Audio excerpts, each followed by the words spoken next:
दर्शकों नमस्कार। कार्यक्रम में आपका बहुत बहुत स्वागत है। मैं हूं योगी राज योगेश और मित्रों, आज इस वीडियो के माध्यम से चर्चा करेंगे तीसरे विश्व युद्ध के बारे में। और आचार्य राजेश जी बहुत पहले से अगस्त से ही कहते चले आ रहे हैं कि तीसरा विश्व युद्ध होगा और अगस्त में उसके संकेत भी मिले। अगस्त में हमने देखा लेबनान में जमकर धमाका हुआ, उसके बाद से लगातार घटनाएं बढ़ती चली गई। भारत चीन LAC पर आमने सामने भिड़े। भारत ने चीन की कई चोटियों पर कब्जा जमाया, जिसमें एक ब्लैक टॉप भी शामिल है, जिसको ब्लैक हिल्स भी कहते हैं। उस पर पुनर्कब्जा किया। इसके अलावा लेबनान ने इसके अलावा आर्मेनिया और अजरबैजान के बीच, आपने अभी 2-3 दिन पहले ही समाचारों में सुना आपने, आर्मेनिया और अजरबैजान में युद्ध शुरू हो चुका है। वो दोनों एक दूसरे पर हवाई हमले कर रहे हैं। आर्मेनिया मतलब ईसाई कंट्री और अजरबैजान मतलब मुस्लिम कंट्रीज। और आचार्य जी ने ये बहुत पहले से कहा था कि विश्व युद्ध में मुस्लिम और ईसाइयों के बीच विश्व युद्ध का शुरुआत होगी। तो ये भी उनकी भविष्यवाणी 100% सफल रही है। इसके अलावा तीसरे विश्व युद्ध में और आगे क्या होने वाला है, कौन कौन से कंट्री इस विश्व युद्ध में कूदेंगे, कौन किसकी तरफ से भाग लेगा, इन तमाम पहलुओं पर आज इस प्रोग्राम के माध्यम से हम चर्चा करेंगे। और चर्चा के लिए आचार्य राजेश जी हमारे साथ स्टूडियो में मौजूद हैं। सबसे पहले उनका स्वागत करते हैं। आचार्य जी, प्रोग्राम में आपका बहुत बहुत स्वागत है। और मित्रों, आपसे गुजारिश है इस प्रोग्राम शुरू करने से पहले यदि आपने हमारा चैनल सब्सक्राइब ना किया हो तो चैनल सब्सक्राइब कर लें और मैं आपके सवाल आचार्य जी तक पहुँचाता हूँ। तो आचार्य जी, आपने बहुत पहले से, अगस्त से आप लगातार ये कहते चले आ रहे हैं कि विश्व युद्ध होगा, और विश्व युद्ध हो चुका है, शुरू हो चुका है। इसको कई लोग कई अर्थों में देख रहे हैं, लेकिन आपने जो विश्लेषण किया था वो 100% सफल सिद्ध हुआ है। और लगातार जिस तरीके से विभिन्न कंट्रियों के बीच तनाव बढ़ रहा है, आर्मेनिया अजरबैजान आमने सामने आ गया, ईरान सऊदी अरब में तनाव बढ़ा हुआ है, भारत पाकिस्तान चीन में तनाव बढ़ा हुआ है, अमेरिका नॉर्थ कोरिया इन सब में तनाव बढ़ा हुआ है। तो ये सब विश्व युद्ध का एक संकेत है। तो हम आपसे यही जानना चाह रहे हैं कि तीसरे विश्व युद्ध को लेकर आप एक तो क्या कहने वाले हैं और अब आगे इसमें क्या असर हमें देखने को मिलेगा। तीसरे विश्व युद्ध का मैं अगस्त से बोल रहा हूँ आपसे, अगस्त से शुरू हो चुका है। इसको एक शब्द में ऐसा भी समझे, कई लोग इस पर ऐसा कमेंट्स कर रहे हैं अगस्त में शुरू नहीं हुआ, सितंबर में शुरू नहीं हुआ। मैं एक बात बताना चाहता हूँ, आप किसी व्यक्ति से बोल रहे हैं आप चाय बनाएं, चाय बनाने में सबसे पहले वो गैस जलाएगा, फिर उसके ऊपर भगोनी रखेगा, फिर उसमें पानी डालेगा, नाना प्रकार के काम करेगा और आखिरी में फिर चाय बनकर आपके सामने तैयार होगी। लेकिन चाय बनना कब से शुरू हुई? चाय बनना तब शुरू जाती है जब व्यक्ति गैस जलाता है, फिर उसके ऊपर पानी रखता है। अब होता ही है कि चाय कई बार कोई कड़क उबाल के ला रहा है, कोई बहुत अच्छी चाय के लिए और अच्छा मंथन कर रहा है, तो उन सब चीज़ों में थोड़ा सा समय लग जाता है। तो एक ज्योतिष जो बात करता है, ज्योतिष उद्गम की बात करता है। इसलिए मैंने अगस्त में कहा था अगस्त से युद्ध शुरू हो चुका है और ये संकेत अगस्त से ही हैं, क्योंकि 4 अगस्त को लेबनान पर सीधा एक लेजर के थ्रू एक हमला होना, ये संकेत था कि इसकी शुरुआत है। फिर भारत चीन में लगातार तनाव बढ़ना, फिर अगस्त का महीना एंड आते आते 28-29 अगस्त को भारत और चीन के अंदर तनातनी लगातार हुई। इसमें भारत ने फिर अपनी जो पुरानी जगह थी उसको वापस उसने हथियाया और उसमें आगे बढ़ा।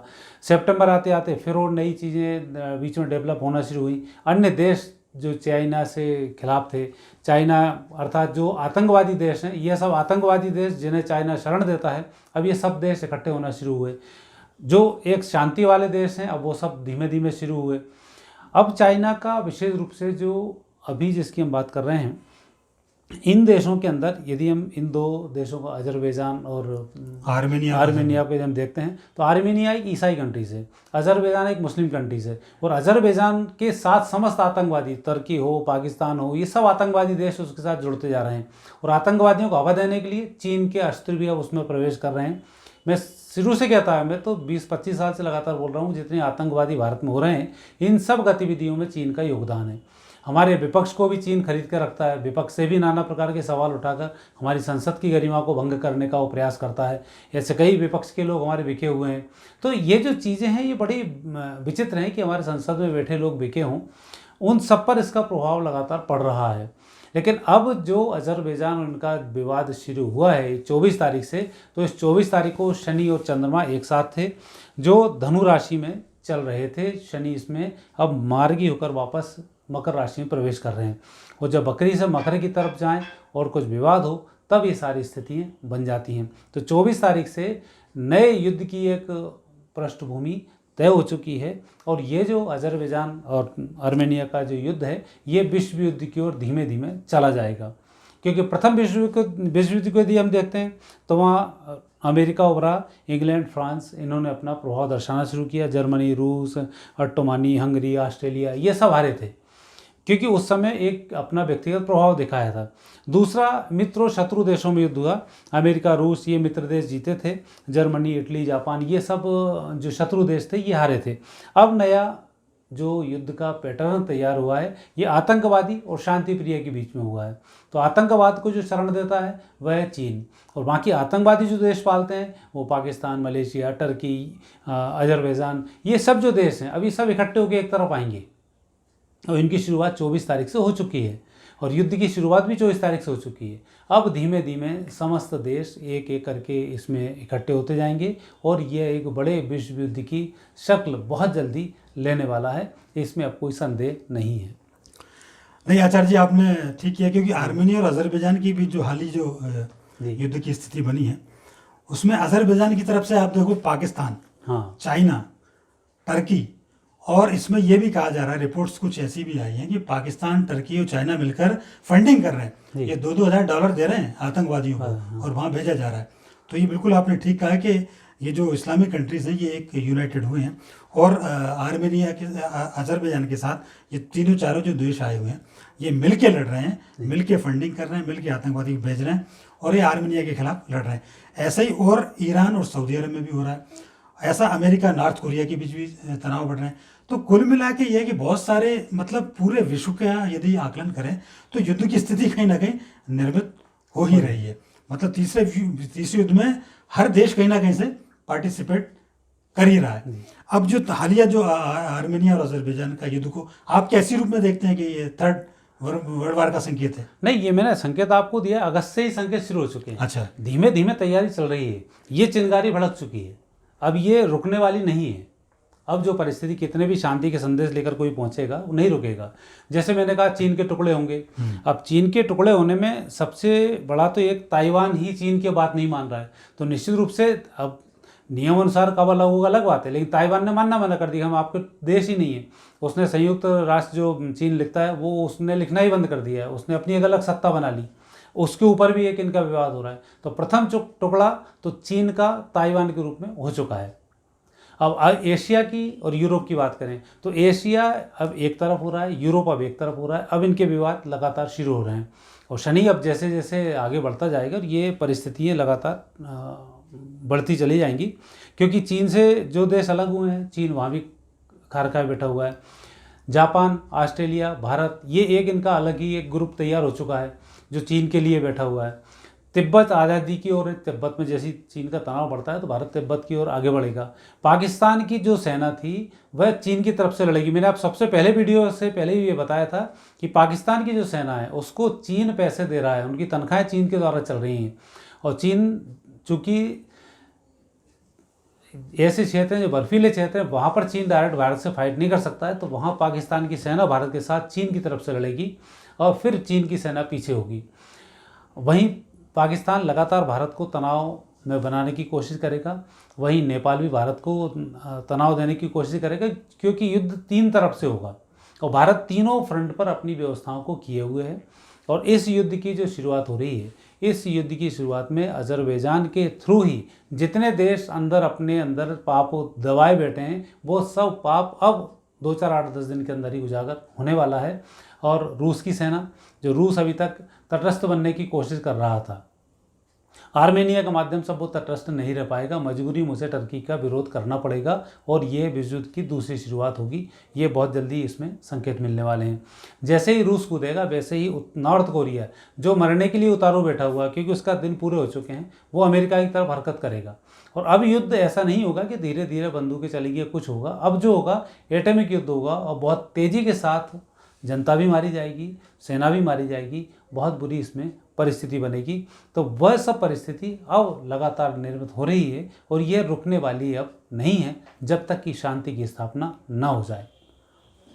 तो आचार्य जी, जैसे आप बता रहे हैं कि ये युद्ध की स्थिति, ये स्थिति कब तक चलेगी? मैं ये जानना चाह रहा हूँ। आपने जो शांति का जिक्र किया कि जब तक शांति की स्थापना नहीं हो जाए तब तक युद्ध चलेगा, ये स्थिति कब तक ये इस चल यदि सकती है? विश्व की कुंडली को देखते हैं तो 2022 तक की ये स्थिति इसमें बनती है। 2022 तक ये युद्ध चलता रहेगा, लेकिन निर्णायक दौर पर जो परिस्थिति बनेगी वह नवंबर तक जो स्थिति से बनती है, नवंबर दिसंबर तक इसमें स्थिति के योग बनते हैं और पूर्ण रूप से शांति आते आते 2022 इसमें आ जाएगा। पर ये जो 3-4 महीने हैं ये युद्ध के निर्णायक महीने हैं और इसी में ही जो फैसला होगा वो फैसला होगा। बाकी की परिस्थिति आएंगी, लोग बैठेंगे, फिर बातें करेंगे, फिर कैसी विश्व की रचना क्या होगी, इन सब में 2022 आ जाएगा। अच्छा आचार्य जी, ये भी कहा जाता है, लोग ये कह रहे हैं, कई तरह के जो आगे जो सोच रखने वाले हैं उनका कहना है कि बहुत बड़ा भारी नुकसान होगा, आधी आबादी खत्म हो जाएगी, ऐसा होने वाला है क्या? इसमें युद्ध में क्या हो जाए फिर उसका भरोसा नहीं होता। अच्छा। क्योंकि ओपनिंग होना सबसे बड़ी बात होती है, एंड होना फिर विधि के विधान के हाथ में होता है।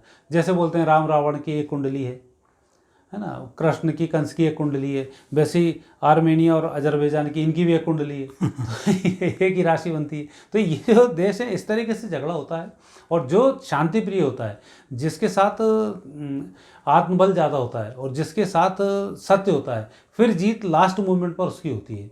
तो उस जीत में जो जीतेगा वो जीतेगा, क्योंकि सदियाँ रही हैं कि आतंकवादी बहुत जल्दी नष्ट हुए। भगवान राम गए, 14 साल में पूरे आतंकवादियों को साफ कर दिया, राक्षसों को। फिर जब युद्ध हुआ वापस कृष्ण के टाइम आया, तब भगवान कृष्ण ने जो युद्ध लड़ा वही बहुत कम समय में था और सारे आतंकी टाइप के लोगों को, उस समय राक्षसों को शांत किए। अब फिर वापस वही युद्ध होने वाला। तो जितने आतंकी हैं ये भी बहुत जल्दी साफ होने वाले हैं, क्योंकि आतंक जब साफ होता है तो बहुत कम समय में साफ हो जाता है। सब लोग इकट्ठे होते हैं और पूरा साफ हो जाता है। और सत्य को नष्ट होने में बहुत टाइम लगता है, पहले तो नष्ट ही नहीं होता वो, उसके लिए बहुत संघर्ष करना पड़ता है। तो जो समापन वाली बात कर रहा हूँ वो इन 3-4 महीने के अंदर में होगा और उसके बाद वापस शांति की स्थापना होगी। मतलब ज़्यादा लोगों को इससे ज़्यादा डरने की जरूरत है, क्योंकि आतंकवादियों को सफाई के लिए आतंक का सफाई होगा, लेकिन पर आतंक को पालने वाले कई देश नक्शे से गायब हो सकते हैं, ये भी संकेत कुंडली दे रही है। अच्छा। विश्व की कुंडली को ही देखें तो टर्की का, नॉर्थ कोरिया का, पाकिस्तान का, मलेशिया का, इनका कोई भविष्य, चीन के अलग अलग टुकड़ों में विभाजित होना, इनका बहुत अच्छा भविष्य ज्योतिषीय दृष्टि से अभी आकलन में नहीं आ सकता है, क्योंकि विध्वंस भयंकर होगा। नहीं, आपने 2-3 बात बिल्कुल एग्जैक्ट आपकी आ रही है, क्योंकि जिस तरीके से हम आर्मेनिया और अजरबैजान का आप जिक्र कर रहे हैं, तो पूरा विश्व 2 ध्रुवों में बढ़ चुका है। आर्मेनिया के साथ रूस आ रहे हैं, फिर अमेरिका भी साथ देगा, और अजरबैजान के साथ मुस्लिम इस्लामिक स्टेट्स के कंट्री आ रहे हैं। और इसके अलावा आपने जो दूसरे तमाम कंट्रियों का जिक्र किया, तो इस्लामिक स्टेट इसमें नहीं आ रहे हैं। इस्लाम को जो मानने वाले जो अच्छे मानने वाले लोग हैं वो इस युद्ध में नहीं है। अच्छा। आतंक को जो इस्लाम के रूप में पाल रहे हैं ये सिर्फ वही लोग हैं, पूरा इस्लाम इसमें नहीं है। अच्छा। आप देखो टर्की है, टर्की पूरा इस्लाम थोड़ी आता है। पाकिस्तान है, पाकिस्तान आतंकवादी देश है, टर्की आतंकवादी देश है, और ये मलेशिया इनको पाल कर रखता है। ये जो और इसमें खुद अजरबैजान में खुद ही एक आतंकी वो पले हुए हैं। तो जो आतंक को पालने वाले हैं, इस्लाम के नाम पर जिन्होंने आतंक पाल रखा है, वो नष्ट होंगे, इस्लाम नष्ट नहीं होगा। इस्लाम की जो परिभाषा वो एक अपनी शांति प्रिय अलग है, लेकिन वो शांति प्रिय थोड़ी है इनकी, ये इनका इस्लाम ही नहीं है जो बात करते हैं। तो उस हरकतों के जो करने वाले हैं वो आतंक के अगेंस्ट शांति ये आएगा। जो इस्लामिक शांति प्रिय हैं वो इस्लाम के शांति प्रिय बचेंगे, लेकिन जो इस्लाम के आतंकी है वो इस्लाम के आतंकी मारे जाएंगे। और इनका जो आका है चीन, ये बहुत बुरा मारा जाएगा, क्योंकि इसने षड्यंत्र किया है दुनिया के साथ में, आतंकवादियों के साथ मिलकर। नहीं, और ये भी षड्यंत्र जो कोरोना आजकल चल रहा है, ये भी षड्यंत्र, ये शुरुआत है। अच्छा। तो उसी से मैं तो जब कोरोना फैला था तभी मेरा एक वीडियो आप देखोगे, उसमें लिखा है कोरोना चीन का सत्यानाश करेगा। ये एक वीडियो आप आएंगे तो उसमें आप देखेंगे उसका उल्लेख है मेरा। नहीं, चाइना कोरोना को लेकर पूरे विश्व की आंखों की किरकिरी बना हुआ है, टारगेट पे एक तरह से देखा जाए तो। आपकी ये बात बिल्कुल आप सही कह रहे हैं। अच्छा, एक चीज और हम ये जानना चाह रहे हैं, क्योंकि विश्व युद्ध की आप बात कर रहे हैं, इसमें भारत की भूमिका निर्णायक रहेगी या भारत पर क्या असर पड़ेगा, ये भी हम जानना चाह रहे हैं। भारत की स्थिति कैसी रहेगी इसमें? भारत की स्थिति, क्योंकि आतंक तो यहाँ भी है, यहाँ भी एक आतंकवादी पूरा संप्रदाय संगठन काम करता है, तो अंदर भी कोहराम तो मचना है यहाँ पर। ऐसा नहीं है कि भारत इससे अछूता रहेगा, पर भारत के जो नैसर्गिक सभ्यता है, भारत का जो एक हिंदुइज्म इसको कहते हैं या सनातन धर्म इसको कहते हैं या भारत की संस्कृति इसको कहते हैं, ये उभर कर सामने आएगी। वो संस्कृति का कुछ नहीं होने वाला और पूरी दुनिया अंतोगत्वा उस संस्कृति को स्वीकार करेगी। जैसे नमस्कार करना शुरू कर दिया है, चाहे कोरोना के डर से किया हो चाहे कैसे ही किया हो। भगवान की तरफ लोग जा रहे हैं, योग की तरफ पूरी दुनिया जा रही है, आध्यात्म की तरफ पूरी दुनिया जा रही है, संगीत नृत्य की तरफ पूरी दुनिया जा रही है। ये सब जो 64 कलाएँ भारत के द्वारा दी गई 64 कलाएँ हैं और उनकी तरफ लोग प्रवेश कर रहे हैं। तो भारतीय संस्कृति का उदय बहुत जल्दी इस युद्ध के बाद होने वाला है। वो इसलिए कह रहे हैं कि भारत विश्व गुरु बनेगा, अर्थात भारतीय संस्कृति विश्व गुरु बनेगी। पूरी दुनिया में यही संस्कृति अब मान्य होगी। बिल्कुल, इसके संकेत मिलने भी लगे हैं। अच्छा, एक चीज़ चलते चलते एक सवाल और मैं कर लेता हूँ, क्योंकि आजकल ये जो वो कोरोना से मुझे याद आया, जैविक हथियारों का आजकल बड़ा चलन चल रहा है और ऐसा कहा जा रहा है कि चीन के पास 1500 से ज़्यादा ऐसे जैविक उसने बम वो चीज़ें बना रखी। तो इन जैविक हथियारों का उपयोग इस तीसरे विश्व युद्ध में देखने को मिलेगा? इसमें युद्ध में सारे हथियारों का उपयोग होता है जी। तो उसमें जैसे अश्वत्थामा है, ब्रह्मास्त्र उसने चला दिया था, अल्टीमेट ब्रह्मास्त्र का असर नहीं हुआ भगवान के कारण। तो सेम जैविक हथियार, इस तरीके के जो हथियारों का ये प्रयोग करेगा उनका उतना ज़्यादा असर अपने आप ही नहीं होगा। मैं पहले भी कहा था कि बम फेंकेंगे जरूर लेकिन फटेंगे नहीं। वो स्थिति हो जाती है जब प्रकृति की कृपा व्यक्ति के ऊपर होती है, देश पर होती है, तब ऐसी स्थिति बनती है।